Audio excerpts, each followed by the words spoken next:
I've been there, you've probably been there, you have probably been there. The car starts stuttering, the check engine light comes on. We got a problem. Yeah. What if your car broke down on a major highway?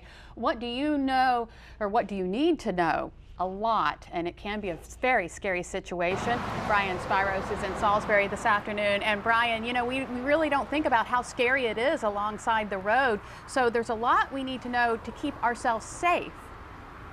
That's right, Lisa and Jimmy. It can be a very scary ordeal, and people need to know what to do and how to handle the situation. And here to give us all that information is Josh Spear, who is with Simpson Towing here in Salisbury. So we're going to get right to it, Josh. The first thing, we're driving along, the car breaks down. What is the first thing people should do? The first thing you need to do is you need to get to a safe location. You need to get off on the shoulder. I would say even go farther than the shoulder. Get a couple feet in the grass, because you will very easily be hit by another car. So obviously get all the way over. The other thing is, what do people need to do with the wheels of the car? Very important here. You should always turn your wheel all the way to the right, away from traffic. Why is that? If the car was to get struck, it won't go back into traffic. It won't become a projectile. Okay, so get over all the way to the right as far as you can, even if that means on the grass, and turn those wheels all the way to the right. Correct. Now that we're settled and we have to get out of the vehicle, what's the safest way people can do that? If you're able, I would suggest going out of the passenger side. It's just way too dangerous out on the highways to go out the driver's side. And if someone isn't able to get over out of the passenger side because of physical limitations, what should they do getting out the driver's side? Well, get to the shoulder, get to the grassy area as soon as possible. So definitely be safe, and obviously watch the traffic as it's zipping by you. Always watch your back. So once drivers are over, obviously just don't sit in the car and do nothing. What can they do to kind of make it known that they are having car issues or that they need help? First, put your four-way flashers on, raise your hood. So those two simple things, obviously, because this is the way it differentiates if someone's just sitting there looking at a map or directions versus someone who actually needs help.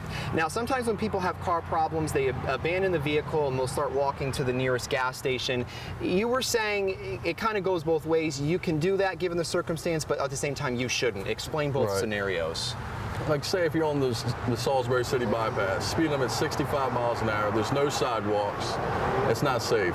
If you're in the city of Salisbury, we have sidewalks and there's gas stations every other block. It wouldn't be so bad. So if you're on a busy stretch of road, there's nothing for miles, just stay with the car, you know, put the flashers on, the hood up. But if right here along the main road, you can obviously get out and go get help. What about trying to fix the car right there? Some people may say, I'll fix the problem, but you say, don't do that. Why? Absolutely not. It's way too dangerous. You could, I mean, cars go off on the shoulder all the time, just not paying attention. Somebody will end up getting hit. And you were saying too that with the cars now, when they have to be fixed, you need a computer to really kind of do all that. Pretty much all new cars require computers to be plugged into them. So just obviously make it known that you need help. So what do we need to keep in the vehicle with us if, God forbid, something like this does happen? Run through some of the items. Always have a spare. Always have your spare, a jack, the lug wrench with the car, first aid kit. In the wintertime, a blanket, maybe a couple bottles of water.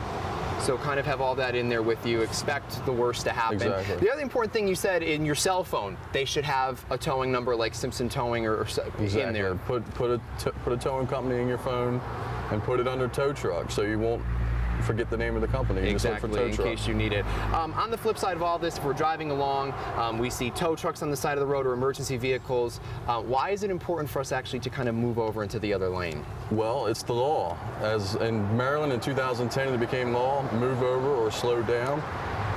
Whenever you see tow trucks or emergency vehicles, you need to move over or slow down. So tow trucks or emergency vehicles, because you can get ticketed by police. Just be courteous. The other thing too is, you know, we say leave it to the professionals because, you know, it's dangerous, especially on busy roads, and it's dangerous for you guys as well. I mean, take me through, a lot of tow truck operators have lost their lives because it's dangerous in these situations. Since January 1st, about 15 have been killed on the side of the road in the United States alone. So leave it to the professionals like you guys at Simpson Towing. It's definitely very dangerous out there. All right, a lot of good information, Josh. Thank you very much. We really appreciate it.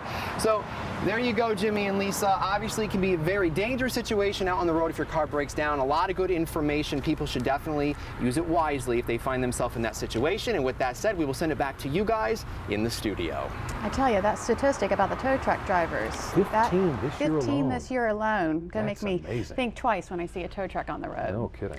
Well, up next on Delmarva Life, They've been wowing crowds here on Delmarva for almost 30 years. On the Edge is in the house with us this afternoon. We're going to get a full performance next. It's all right, but it's all right.